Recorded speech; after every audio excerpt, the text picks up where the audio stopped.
What's up guys, One Tech Traveler checking in here for AMA number 6 and I'm here in Sha Tin, Hong Kong. This week I'm staying at Hyatt Regency and I'm here to answer 5 questions around my trip, travel, lifestyle and tech that you've sent me this week. So let's get started. The first one I have is tell us more about your cycle to Tai Po.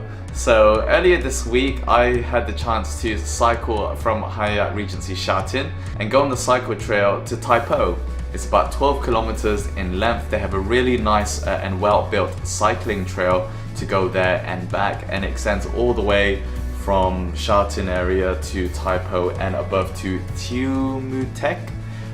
I'm not sure, but it could be up to 24 kilometers from here and past Tai Po. The cycling trail was really nice and I definitely recommend it if you are visiting Hong Kong to go to Sha Tin. Very easy to get to. You can rent a bike either from this hotel or from other bike shops around and just go and cycle, especially on a beautiful sunny day, and I was fortunate enough to be able to have the chance to do it.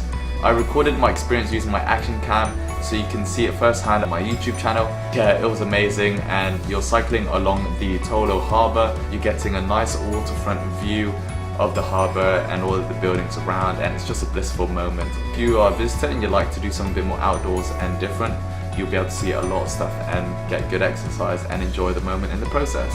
The second question is it hard to travel alone? I guess this trip is different to other solo travels I've done because it's over a long period of time. You know, it doesn't really faze me. You meet people along the way, but I also appreciate my own independent time and space to do what I want to do. And then when you want to meet people, then you just put yourself out there or get in touch, or if you have friends, then you can go to these places or events. And as long as you're content and happy with it just being you for moments where you are going to experience it on your solo travels, then yeah, you know, it can be great. If not, you might find it challenging, but I definitely say you won't know unless you try. So go and push your comfort zone, give it a try, and the most of it is just making the most of the experience so that you enjoy it. Third question, what do you think about meeting people only for them to leave on the rest of their travels? It's an interesting and good question, and I had a conversation with a guy called Geordie in a hostel before, and you get to know them, the journeys, their backgrounds, and it's great, and you can really feel a connection. Only for, you know, a few days later they fly off, and it's sort of, you know, do you see them again or not? It can be tough sometimes, especially when you get along great, but I think that's the thing with travel, you know, people are coming and going and you sort of have to adjust and understand that. But if you've built a great relationship with someone, then life is as random to bring you to meet each other in the first place that you could meet each other again in the future. Who knows? And the way that the world is connected these days through social media, then you can, you know, stay connected from time again and make sure you appreciate those moments where you do meet people and have a great time and makes your travels memorable. The fourth question, you have 6 weeks to go in Hong Kong. How do you feel? Great, yeah, thanks for the reminder. And yeah, it's come along fast. You know, I think 1 month and a half, that's gone really quick, and I've got the same amount left. If you tell me, you know, even if it's 3 months in a place, you sort of think, oh, that's a lot of time, and every day you're being productive, but obviously that's counting down and the time's going quick as a result. So it's inevitable, you know, you're going to be counting down, whether it's a week, whether it's a few weeks, a month, 6 months, a year. When you're at the halfway stage, you're like, oh wow.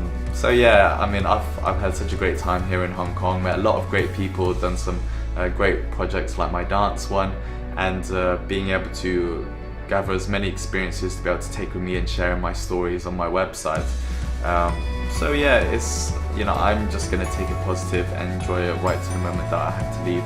And then even when that's finished, then I move on to South Korea, and it's a new chapter of my trip. So all smiles and excited. Of course, you'll look back and you think, wow, you know, what a great experience, and the people you meet, and you hope that you keep in touch with them. And then the final 5th question is 3 things to consider when traveling to Hong Kong. One is, if you like to go out, you know, do be prepared. It can be quite expensive going out in nightlife, but there are options that you can make it cheaper. If you're on the LKF central area, then you'll be paying quite a premium for entry to nightlife events like clubs. bars, and there are people that are always giving offers to certain places over time, so keep a watch out for it, and then you can actually get by without spending too much. And then again, it's probably, if you are looking to book a place in Hong Kong, you have to bear in mind that it's a very condensed and concentrated area and space is quite tight. So maybe from what you are used to, then it's always good to make sure you understand that the places that you might find are going to be smaller than the usual, and the prices might also be a bit higher. So if you're here short term or long term, just bear that in mind. Final point to consider is just really explore the breadth of Hong Kong. Kowloon and Hong Kong Islands, Hong Kong Island especially, is where everyone wants to go and everyone does go, but you can find some really great parts in new territories, and the trains and MTR are easy enough to get to. It doesn't take long, maybe half an hour, 40 minutes, and it was as easy, and for me it was easy to get to Sha Tin from Tsim Sha Tsui, which was about that same length of time. But out here you've got so much more outdoors, a very different pace and lifestyle to the city life that you normally tend to see. So I definitely recommend venturing outwards into these places, because you'll be surprised with how else people live in Hong Kong. So thanks a lot for joining me in AMA number 6. Really enjoyed the questions that you have. Keep your questions coming in by getting involved, sending me a question through Instagram direct message, Facebook page, or leaving a comment down below on this YouTube video, which I'll answer in next week's AMA number 7 every Friday. Thanks for tuning in. I'll see you in the next video, but until then, keep being awesome.